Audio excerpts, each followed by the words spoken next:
What if the loneliest bench in the park was actually the starting point of the greatest second chapter of a man's life?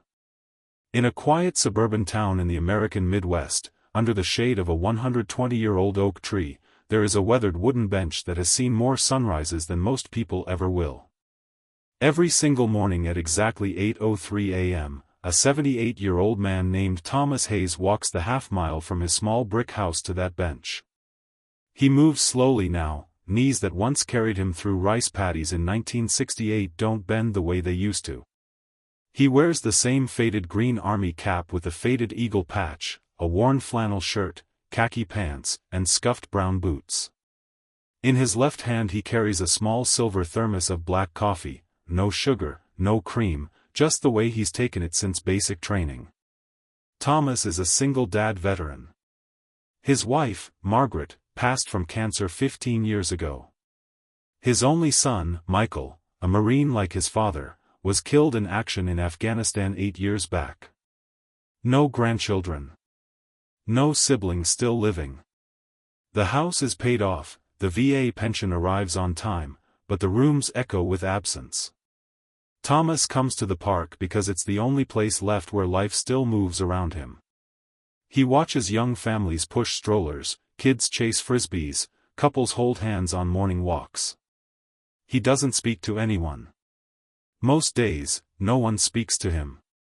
For years, that was his routine. Invisible. Quiet. Safe. Until one Tuesday in October. A young woman, 29 years old, named Emily Carter, walked across the grass and sat on the far end of the bench. She wore a simple navy coat, jeans, and carried a paper coffee cup from the corner cafe. She didn't look at him. She just sat, facing the playground, sipping slowly. After 20 minutes she stood, gave the slightest nod in his direction, and left. The next day she returned. Same time. Same spot. This time she had 2 coffees. She placed one beside him without a word. Thomas stared at the cup for a full minute before touching it. "Black, no sugar," she said quietly. "I noticed." He looked at her, really looked, for the first time.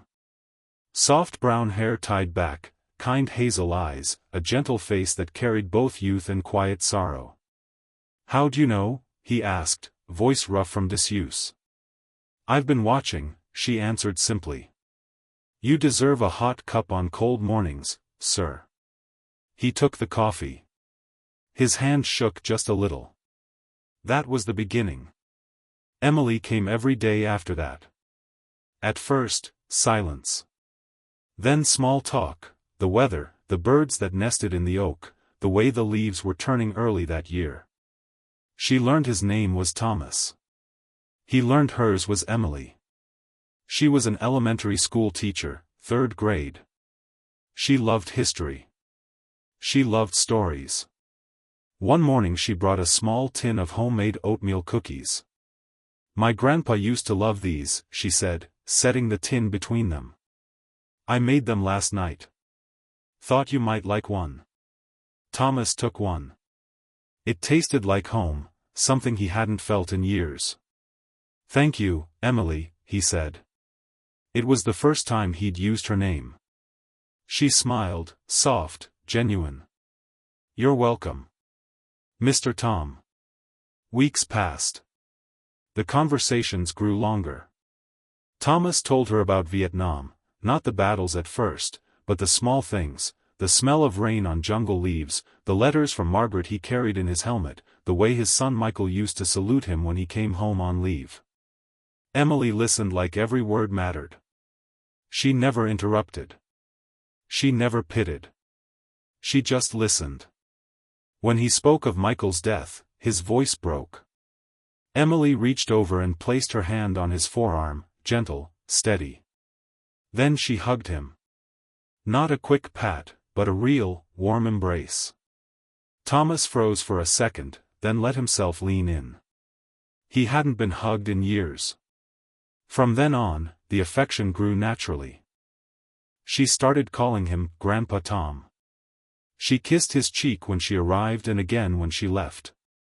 She brought him lunch on Saturdays, chicken noodle soup in a thermos, just like his mother used to make. She helped him carry the thermos home one day when his hands were too stiff from arthritis. She fixed the leaky faucet in his kitchen without asking.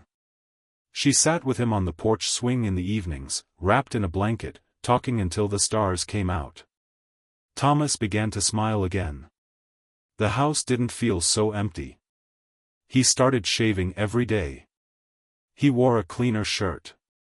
He even laughed, quiet, rusty laughs, at her stories about her mischievous third graders. One Sunday, Emily invited him to dinner at her small house. Her parents were there, her younger sister, 2 nephews. They treated him like family from the moment he walked in. The nephews asked about his medals. Emily's mom hugged him and whispered, "Thank you for your service." They ate pot roast and mashed potatoes. Thomas told a few clean war stories. The kids listened with wide eyes. When it was time to go, Emily walked him to the door, hugged him tightly, and said, "You're part of us now, Grandpa Tom." He walked home under streetlights feeling something he hadn't felt since Margaret was alive, belonging. But the story was only beginning. One evening in early spring, Emily arrived at the bench with red eyes. She sat closer than usual. Her hands twisted in her lap. "Grandpa Tom. I'm losing my job." The school district was facing massive budget cuts. The Veterans History program she had founded, bringing veterans into classrooms to share real stories, was first on the chopping block. The final vote was in 10 days. If it passed, the program died. 42 children would lose the chance to learn history from people who lived it. Emily looked at him, tears falling. "I started it for my grandfather. He was in Korea. He always said kids need to hear it from someone who was there. If it ends, I feel like I'm failing him." Thomas sat silent for a long time. Then he asked the question that had been waiting. "What was your grandfather's name, Emily?" "Robert Carter. Private First Class. Korean War. He passed last year." Thomas reached into his shirt pocket and pulled out a small, faded black and white photograph. 2 young soldiers, arms around each other's shoulders, grinning in fatigues. Emily stared. Her breath caught. That's him. That's Grandpa Robert." Thomas's voice was low, steady. "I was there the night he was pinned down by machine gun fire. I crawled through the mud under tracer rounds, dragged him to cover, carried him 2 miles on my back to the medevac. We were 19. We swore we'd stay brothers forever. But after the war, letters stopped. Life happened. I never knew what became of him." Emily covered her mouth. Tears streamed down her face. "All these months. I've been sitting here with the man who saved my grandfather's life. The man who gave me my family. And I didn't even know." She threw her arms around him, sobbing into his shoulder. Thomas held her, strong, steady, like he once held wounded soldiers. For the first time in decades, he felt like a hero again. The revelation changed everything. Emily started bringing old letters her grandfather had written, mentions of Tommy who saved my hide more than once. She showed Thomas photos of Robert in uniform. They cried together. They laughed together. The affection deepened into something profound, mutual gratitude, unbreakable trust, real family love. But life wasn't finished testing them. 10 days later, Emily arrived at the bench shaking. The board voted. The program is cut. Effective next month. I fought. I begged. They said there's no money. Thomas looked at the oak tree for a long moment. Then he said 4 words. "Take me to them." Emily stared. "You haven't spoken in front of a crowd since you came home." "I know. But some things are worth standing up for." The school board meeting was packed, parents, teachers, students. Emily spoke first. Her voice trembled as she explained the program's impact. Kids who never knew what sacrifice meant now understood it. Veterans who felt forgotten now felt honored. She asked for one more chance. Then Thomas stood. He wore his full dress uniform, medals polished, shoulders straight despite the arthritis. He walked to the microphone slowly. The room hushed. He didn't shout. He didn't lecture. He held up the faded photo. My name is Thomas Hayes. I served in Vietnam. This man in the picture with me is Robert Carter, Emily's grandfather. In 1951, during the Battle of Heartbreak Ridge, he was hit and pinned down. I carried him out under fire. 2 miles. On my back. He lived because of that night. He went home. He had a daughter. That daughter had Emily. He looked directly at the board members. Now Emily is trying to keep his story alive for your children. And you're about to take it away. Don't do it. Don't erase the men who came before us.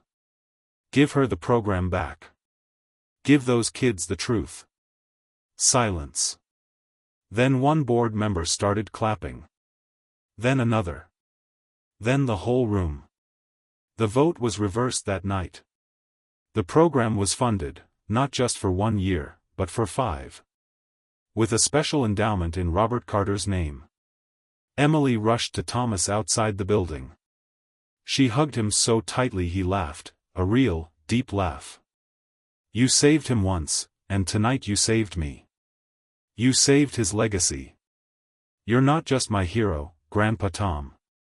You're theirs too. From that moment, their bond became something unbreakable. Thomas became Grandpa Tom to the entire school. He visited the classroom every Thursday. He told stories, clean ones, about courage, friendship, sacrifice. The children saluted him. They drew pictures of him and the oak tree. On his 79th birthday, the 3rd grade class filled his front yard with handmade signs and sang, "Happy Birthday." Emily baked his favorite apple pie. She kissed his cheek and whispered, "I love you, Grandpa Tom." He started helping her grade papers on Sundays. She helped him plant roses in his yard, the same kind Margaret loved. They sat on the porch swing every evening when the weather allowed. Sometimes they didn't speak. Sometimes they talked until the stars came out. And every morning, Thomas still walks to the park bench. But now he never sits alone. Emily meets him there 3 mornings a week. They share coffee. She holds his hand. She tells him about her day. He tells her he's proud of her. One day, a little boy from her class ran up to the bench. "Grandpa Tom. Miss Carter said you saved her grandpa. Is that true?" Thomas looked at Emily. She smiled, eyes shining. Thomas ruffled the boy's hair. "Yeah, kid. It's true. But she saved me right back." The boy saluted. Thomas saluted back. And in that moment, under the old oak tree, 2 lives that had once been so lonely, were finally whole. Because sometimes the person who sits down beside you isn't just offering coffee. Sometimes they're bringing back the family you thought you'd lost forever. And sometimes, when you stand up for them, you discover you still have the strength to be the hero you always were. If this story touched your heart today, please give it a like, subscribe for more stories of second chances, kindness, and found family, no matter your age, and comment, Grandpa Tom, below if you believe love and purpose can arrive when you least expect it. Thank you for listening all the way through. Go sit with someone this week. You might just change their life, and yours.